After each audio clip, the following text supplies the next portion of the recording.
Saya datang bersama Ratu Ayu Losari untuk mengungkapkan kisah pedih kehidupan di Opmis, obrolan mistis.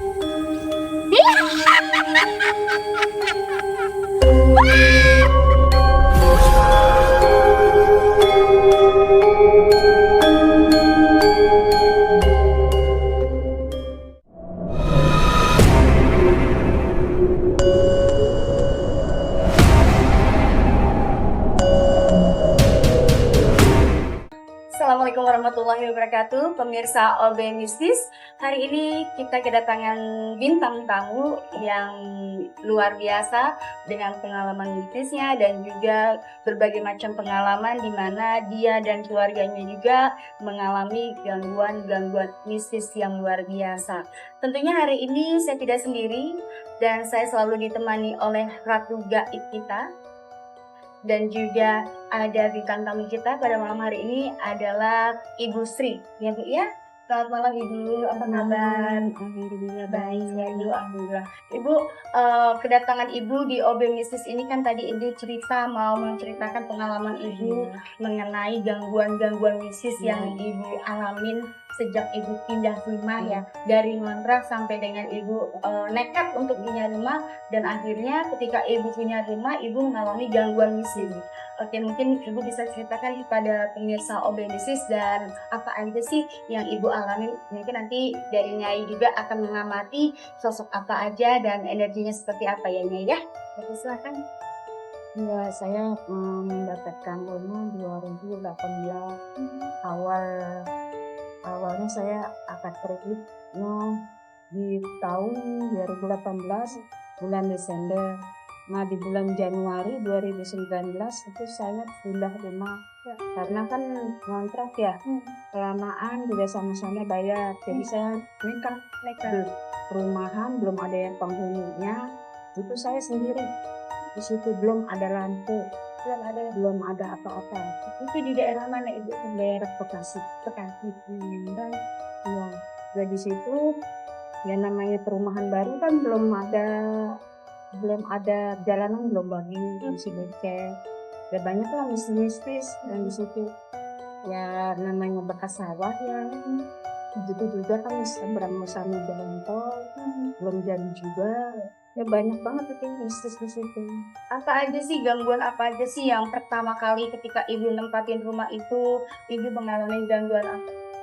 Ya penampakan seperti potong, besar perempuan, suara-suara yang ya begitu, sampai gonjol anak, diawatin, terus ada naga.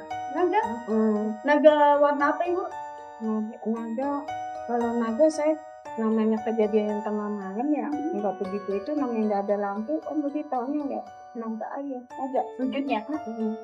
panjang iya sampai ke kalau sekarang di ini sampai ke Blok So baru wujudnya lewat depan rumah. Oh, jadi naga itu lewat depan rumah Ibu. Oh, tapi Ibu nggak tahu warnanya apa itu ya. Iya. Terus Ibu yakin itu bentuk naga? Karena Iya, naga itu kan ada ular juga iya. kan sisik.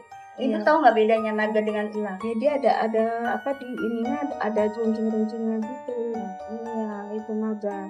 Nah pas dilihat sama Pak Ustadz, iya saya ngimpiin juga kepalanya udah sampai depan rumah saya. Pak Ustadz itu gitu. Ya udah dari situ berarti saya nggak ngelihat asal ngelihat kan, berarti bener ada yang ngelihat juga itu si naga tersebut. Naga juga belum lama sih, Baru-baru ini kapan? Ya tahun 2024 kemarin tahun sedang. Itu posisi rumah gelap dan Ibu terus Ibu kalau pas malam hari itu nyalainnya pakai apa? Pakai lampion atau apa? Ya Lilin atau apa? malam pas belum ada lampunya itu biasa cuma lampu nyambung kabel dari kampung. Oh jadi pasti ada listrik ya Ada, berarti cuman nyambung harus listrik nggak kuat lampu gede. Oh, oke. Kirain pakai lilin gitu, tidak ya? Enggak. Lampu kendor enggak. Oke.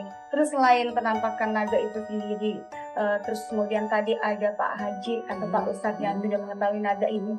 Terus kata Pak Ustadz menjelaskan nggak itu naga itu apa, sosok apa, atau tujuannya kemana, kenapa lewat? Itu tujuannya sih dibilangnya tuh kata Pak Ustadznya itu naga lewat berhenti depan rumah ibu, cuman mengelilingi ya lingkupan dari blok saya ke bloknya Pak Ustadz itu doang, tapi dia nggak sampai muterin. Jadi dia udah lewat situ aja sampai ke pojok dekat pohon kelapa, pohon keras. Iya, udah sampai sini. Kalau sebelumnya dia udah kayak ketawa, gitu ketawa ditunjukkan, sampai saya juga pernah saya videoin. Saya ada leluconnya juga tapi takut, tapinya saya ajak bercanda karena lihat aja kalau berani nunjukin, sambit sama sendal yang banyak bloknya ini. Nah itu saya sambit nih sama sendal blok. Nah ada yang jawabin, kenapa nggak disambit sekalian Bu, katanya, biar sama-sama blok kayak sendal, katanya tuh yang ketawa. Iya. Tuh ada yang nyautin begitu. Sambit aja itu pakai sendal, biar sama-sama blok kayak sendal. Tapi lama-lama jauh itu suara. Kan kalau kata orang ya, kalau suaranya dekat dia jauh. Nah kalau suaranya jauh berarti dekat. Sampai saya celingak sampai begini, namanya rumah kosong ya. Tapi kagak ada. Terus sampai anak saya kebirit-birit. Lah katanya, kenapa mama berani? Lah kenapa enggak berani? Ya emang kita di sini rumahnya. Nah kalau enggak digigit kan gangguin terus. Itu di tahun setahun setengah saya tinggal di situ. Gimana ya? Apa emang begini? Tapi saya nyari info. Emang katanya kalau di bloknya ibu itu emang serem. Kalau nggak kuat ya orang nggak kuat. Dibilang begitu, tapi alhamdulillah ya semua berjalan dengan doa, dibawa sholat, dibawa ngaji. Sekarang sudah mulai berkurang apa masih ada gangguan? Masih ada, belum lama begitu anak saya lagi. Kenapa Bu? Ya katanya, ya kenapa yang itu anak saya yang perempuan? Mak gitu, Mak ada yang manggil mama, tapi Mak memanggil saya Mak gitu, Mak lagi. Kayaknya sekarang nggak berani kalau dicipirin di belakang sendiri, nggak berani. Menurut Nyai gimana? Kalau menurut saya itu tanah yang dibangun itu sebelumnya itu kuburan. Tanah yang dibangun itu sebelum kuburan lama. Kuburan lama yang penghuni-penghuninya itu udah tidak ada. Seperti sanak keluarga, orang tua, pokoknya yang keturun-turunan itu enggak ada. Jadi tidak pernah diurus hingga diambil tanah itu, mungkin bukan haknya, tadi dijual jadi punah. Menurut saya Sehingga makhluk tersebut mengganggu. Ya, mengganggu karena tidak ada izin atau doa di situ. Berarti menurut Nyai bahwasanya tanah tersebut dulunya adalah pekuburan satu keluarga atau pekuburan umum. Keluarga masing-masing, kalau zaman dulu itu satu keluarga itu dikuburkan, dimakamkan di tanah sendiri. Kemungkinan bisa jadi yang mempunyai tanah itu keturunan sudah tidak ada. Terus diambil sama pihak yang bukan keluarganya. Dijual tanpa izin, tanpa ada, ya mungkin kalau bahasa halusnya nggak ada bahasa sopan gitu. Nggak ada permisi. Iya. Lalu kenapa selalu anak perempuannya si ibu yang selalu diganggu? Karena pertama kali yang nempati ibu, belum ada satu pun. Inilah. Kenapa harus anaknya? Kenapa nggak ke ibu?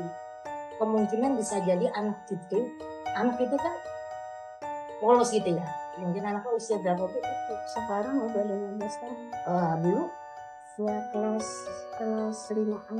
ya, Kelas 4 ini. Kalau menurut kalau menurut aku memiliki versi lain dari kisah itu. Kenapa? Kalau dari story yang aku lihat, tanah itu memang dulu adalah rawa, bukan pinggiran tapi rawa, dimana di situ juga aku melihatnya ya, dulu itu rawa yang memang tempat pembuangan mayat.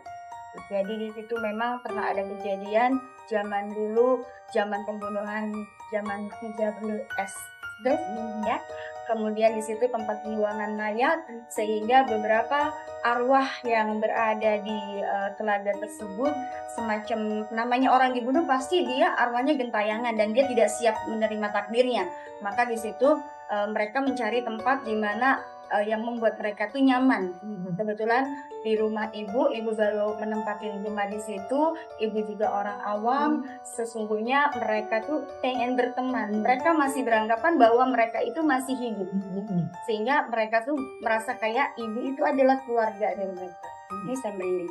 Jadi mereka hanya sekedar kalau boleh bilang, boleh nggak saya tinggal di sini? Anggaplah saya keluarga. Mereka itu tidak mau diusir. Mereka hanya sekedar pengen ya kayak mereka merasa bahwa arwah mereka itu mereka masih hidup, sehingga mereka merasa dia tidak nampak bahwa dia itu bentuknya kuntilanak ataupun pocong. Makanya mereka berinteraksi intens dengan ibu, apalagi anak ibu perempuan ini kan memang masih kecil ya. Saya melihatnya anak ini tuh lucu ya, lucu, menyenangkan, sehingga makhluk-makhluk astral tersebut ingin berinteraksi. Ya, karena namanya usia 5 tahun ya zaman dulu. 5 tahun atau berapa? Kelas 5 berarti kan sekitar usia 10 tahun ya. 10 tahun itu memang saya juga mengalami kebangkitan berinteraksi dengan makhluk astral itu di usia 10 tahun. Jadi saya berdasarkan dari kisah saya yang zaman dulu kecil saya, bahwasanya makhluk astral itu akan lebih suka berdekatan dengan orang itu baik atau punya hati yang tulus. Jadi mereka akan merasa kayak punya hubungan intens di situ. Maka kalau aku bilang di sini, makhluk tersebut tujuannya tidak mengganggu, tapi mereka tuh merasa bahwa saya masih hidup, anggaplah saya keluarga, karena saya tidak punya tempat untuk saya tinggal. Karena di situ dia matinya kan belum siap ya, artinya memang dia tidak ingin mati sebenarnya kan, tapi karena kejadian suatu peristiwa itu mereka dibunuh, sehingga arwahnya dia tuh mencari keadilan. Nah di sini kalau aku lihat interaksinya bahwa makhluk ini tuh semacam kayak tolong doa, anggap saya keluarga, doain saya, maka saya pun akan menjalankan seperti itu. Jadi kalau mengenai hal naga, saya rasa kalau untuk yang naga ini itu adalah sebuah simbol, artinya memang di rawa tersebut pernah ada suatu kejadian. Ini adalah satu simbol dari satu petinggi aku bilang pada zaman dahulu, yang memang di sini ya Allah aku bimbing ya. Aku nggak boleh ngomong, soalnya ada kaitannya dengan sesuatu hal yang besar. Jadi intinya adalah itu suatu simbol, dan memang simbol itu Iya, diikutin ini. Kepala aku langsung kayak separuh ke sana, separuh ke sini. Jadi sebentar. Dia adalah satu pegangan. Dia pegangan punya salah satu petinggi Indonesia yang memang di situ juga terbunuh.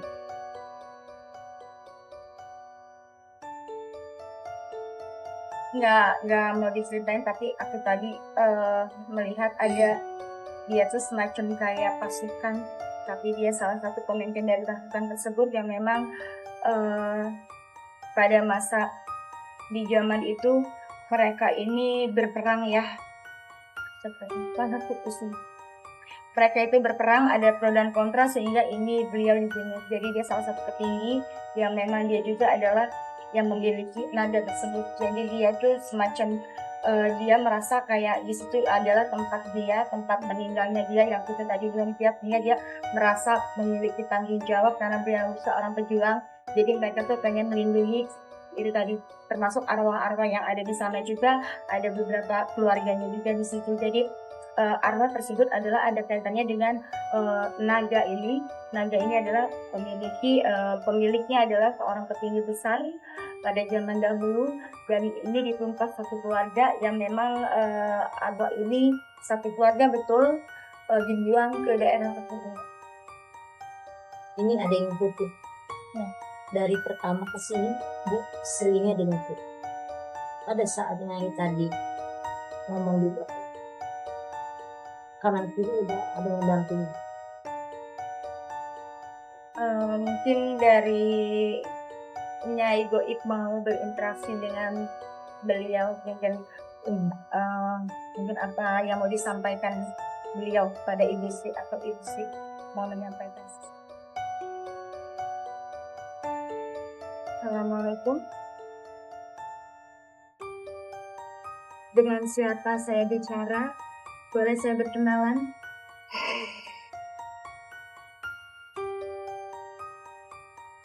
Dengan siapa saya bicara?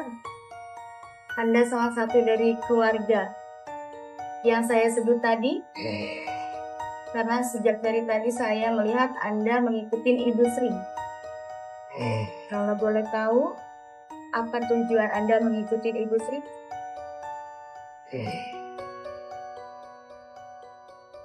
Ada yang mau disampaikan? Silakan. Anda pasti tahu anaknya sudah membangun tanah tersebut. Untuk meminta izin dalam membangun rumah tersebut.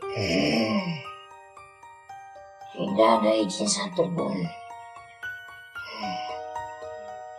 Tidak ada kasih apapun. Baik.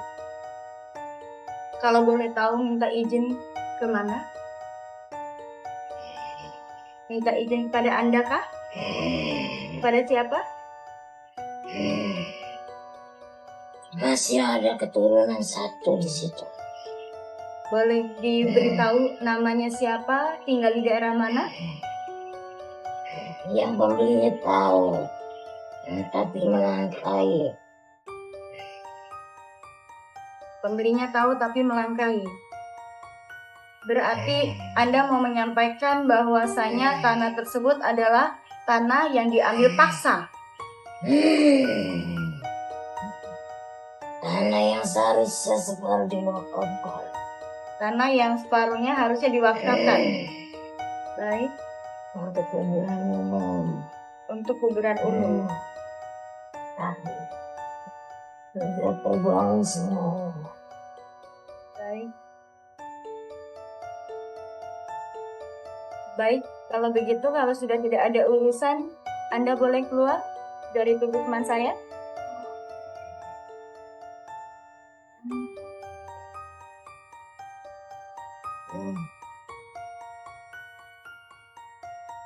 Ya Allah.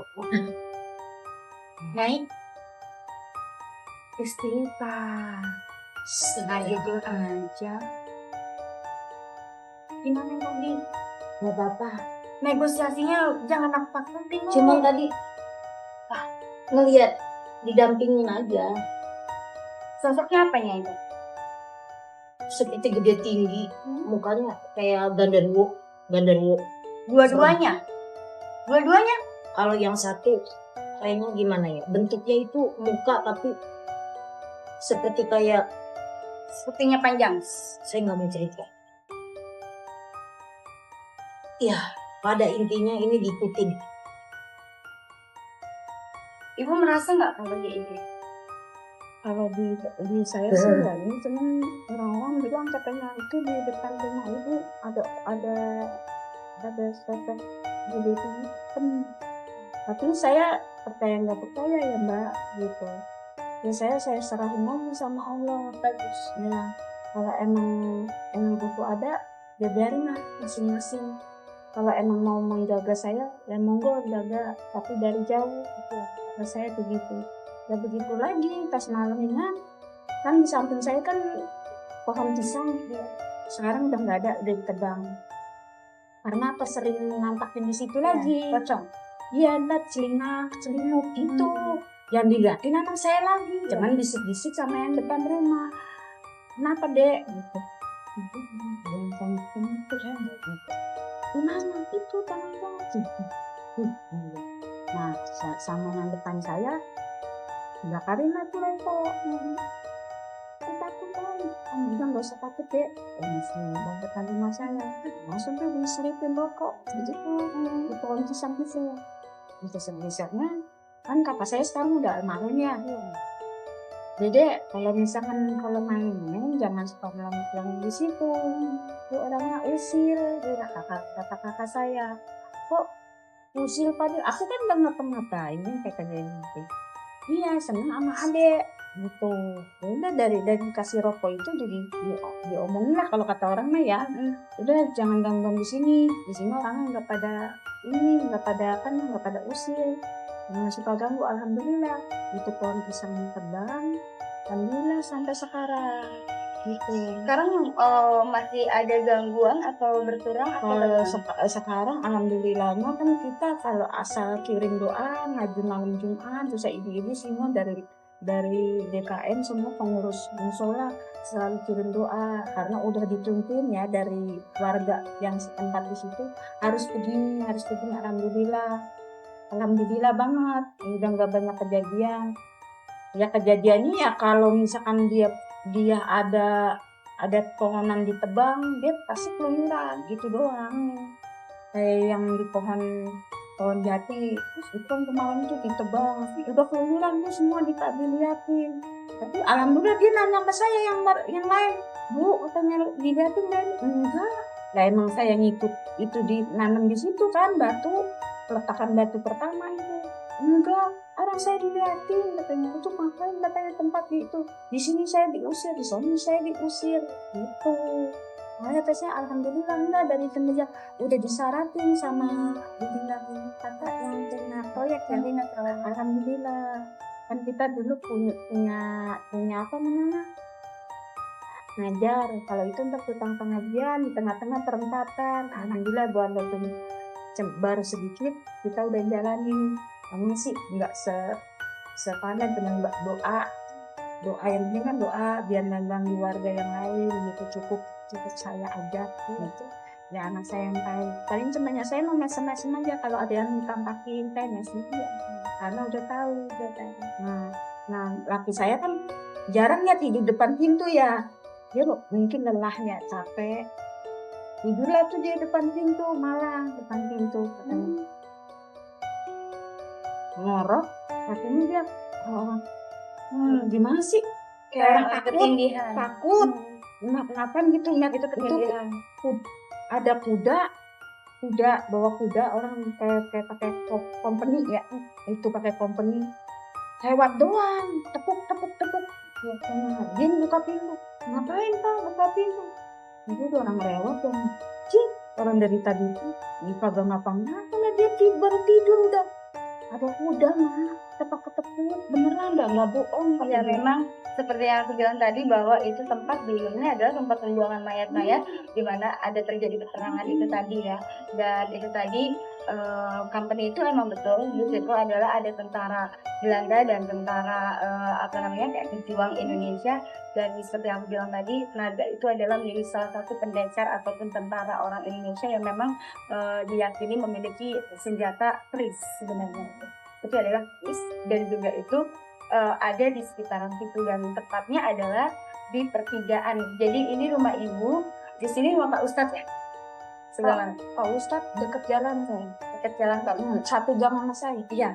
Jadi itu ada di pertigaan perempatan dan disitulah. Jadi sehingga jalurnya dia di rumah ibu sampai ke rumahnya Pak Ustadz itu aja. Karena mereka ada di tengah-tengah keris. Dan itu nggak bisa diambil oleh siapapun dan bahkan itu kalau aku lihat itu diyakini untuk kita melindungi warga menjaga. Alhamdulillah kalau kita untuk menjaga asal jangan memegangi tapi pesan saya satu anak gadis ibu yang sering diganggu ini yang harus ibu jaga sebab kalau biasanya anak seusia itu tuh banyak disukai oleh makhluk gaib termasuk makhluk gaib yang memang memiliki keusilan tersendiri contoh kayak genderuwo Itu biasanya anak-anak seperti itu tuh adalah makanan beliau. Mohon maaf, terkadang anak-anak kayak gitu suka disembunyiin. Nah, ini yang saya takutkan. Maka nanti ibu saya kasih satu produk saya untuk bisa mengusir bangsa itu. Setidaknya anak ibu itu bisa terlindung dari hal seperti itu. Karena ketika nanti anak itu apa tadi seperti yang saya bilang tadi punya gangguan seperti itu nanti susah jodohnya. Kadang yang anak saya enak diganggu juga sama yang perempuan. Ya. Jadi dia nanti pada akhirnya nanti dia akan punya dunia sendiri nih Bu. Makanya nanti ibu saya kasihkan produk saya, ada garam, pengusir jin sama pengusir jin. Garam dan pengusir jin dari saya tadi saya kasih juga produk saya untuk sabunnya untuk mandi satu keluarga. Nanti garamnya bisa ibu masukkan ke dalam bak mandinya, kemudian mandi satu keluarga. Kemudian antigennya ibu bisa semprotin di kamarnya dan di dinding kamar anak ibu sampai minum ya setelah ini. Jadi itu Bu, kalau menurut saya tadi bahwasanya ini pernah kejadian sama saya juga waktu saya kecil, ketika di usia 10 tahun itu sangat rentan sekali ya Nyai untuk anak kecil untuk bisa kalau dia sudah bisa melihat seperti itu biasanya dia akan terbawa. Bahkan kalau dia yang tidak memiliki iman atau benteng yang kuat, itu nantinya dia bisa kayak orang yang mohon maaf agak punya dunia sendiri, jadi kayak introvert. Kemudian juga bisa juga kayak kalau orang bilang kayak orang gila gitu, karena itu tadi karena dan kita terlalu kebablasan melihat dunia seperti itu. Jadi nanti ibu akan sekat proses dan itu supaya mudah-mudahan kedepannya tidak ada gangguan lagi. Nah, dari tadi memandang ibu Sri ini kok dengan wajah yang kayak bingung, kayak menerawang. Ada apa sih guys ini? Kayak ada yang terbang-terbang gitu. Jadi pas Ratu ngomong tuh ada yang terbang begitu. Kenapa nggak dipakai? Pas nyebut nama ini bilang mau kasih sesuatu ke Bu Sri untuk itu kayak marah gitu. Kayak takut mau deketin. Tapi tetap dijaga. Ya. Makanya tadi kan aku bilang saya akan bagi produk itu supaya dijaga juga, supaya nantinya tidak ada sesuatu hal yang akan memakai ibu ataupun keluarga. Kalau menurut Nyai nih tadi dari kisahnya Ibu Sri, apa sih pesan dan pesannya Nyai? Pesan saya kalau bisa Bu Sri ini ya benar setiap malam Jumat ngadain kajian. Terus anaknya sekarang dewasa. Kalau menurut saya, kenapa bau-bau arwah itu seperti jin-jin itu datang? Mungkin membuat kembali kita sembarangan. Mungkin menurut saya. Tapi ya menurut saya sih yang begitu membuang pembalut Tidak boleh sembarangan. Karena itu benar-benar mengundang karena bau wanginya itu. Wangi darah perawan ya, Iya. beda dengan wangi-wangi kita yang sudah dewasa Iya. ya. Jadi itu juga akan ibu harus diperhatikan lagi supaya tidak terjadi gangguan-gangguan lain terhadap anaknya ibu ya. Dan untuk yang cowok kan? Kalau untuk yang cowok suka ditemuin, ya, Sekali saya yang kedua. Dia udah sekali bilang dia trauma gitu. Timbulin begini. Itu trauma sampai diudak sama sepupunya, abang sepupunya. Diudak benar-benar diudak. Ditimbulin 2 hari dia nggak pulang ke rumah. 2 hari 3 malam dia nggak pulang ke rumah. Aku takut. Nah dari situ ya dikasih ituan sama Pak Ustadz. Pulang enggak ada apa-apa. Itu dari situ doang. Mungkin ya namanya bocah ya dilihatin begitu cuma ditongkan gitu. pasti takut. Takut dia. Asli trauma dia. Makanya kalau suruh ngapa-ngapain, oke mak, gitu. Iya. mungkin untuk dijaga juga anaknya Bu. Kalau datang kerja malam kan, pulang malam mungkin bawa motor terlalu kencang tanpa ada bahasa Pak. Assalamualaikum, Permisi, itu nggak ada mungkin kemungkinan Tapi lebih tepatnya adalah apapun itu dunia kita manusia memang berdekatan dengan makhluk astral. Dimanapun tempat kita juga harus bisa untuk kalau misalnya kita menemui atau melewati suatu tempat yang tadi ya boleh dibilang tempat angker, kita juga harus baca-baca ya, perbanyak sholawat, kemudian baca-baca Al-Quran, kemudian juga untuk proteksi diri kita pribadi juga harus melaksanakan sholat. Supaya apa, ketika kita sholat maka disitu ada perlindungan dari Allah Subhanahu Wa Taala ya, dan juga itu tadi kegiatan rutin adalah untuk mengaji. Suatu rumah bisa dimasukin oleh makhluk astral kalau rumah itu tidak ada suara pengajian ya, maka itu juga akan menjadi suatu proteksi ketika rumah kita itu diadakan pengajian, maka mereka akan pergi dan tidak akan berani kita kita. Mungkin juga kalau mau tidur biasakan untuk kalau bisa sholat, kalau tidak minimal kita ambil air dingin gitu ya Bu ya. Kemudian itu aja kalau dari sini. Oke, terima kasih juga Ibu sudah datang di podcast saya. Dan pemirsa, demikianlah tadi bincang-bincang kita bersama Ibu Sri yang memiliki gangguan dalam rumahnya. Kemudian juga ini diganggu ya oleh makhluk astral yang ada kaitannya dengan peperangan zaman dahulu. Dan juga naga yang disebut tadi, hasil investigasi aku adalah wujudnya keris, yang memang naga tersebut diyakini adalah untuk menjaga keseimbangan di daerah tersebut dari berbagai macam hal yang tidak diinginkan, baik hal dari astral maupun hal yang negatif atau kejahatan lain. Dan demikian podcast kita hari ini, dan saya Ratu Aila Sari. Saya Ratu. Dan Sri. sampai jumpa lagi di OB Mistis. Jangan lupa saksikan OB Mistis, yaitu OB Mistis. Sampai jumpa. Assalamualaikum.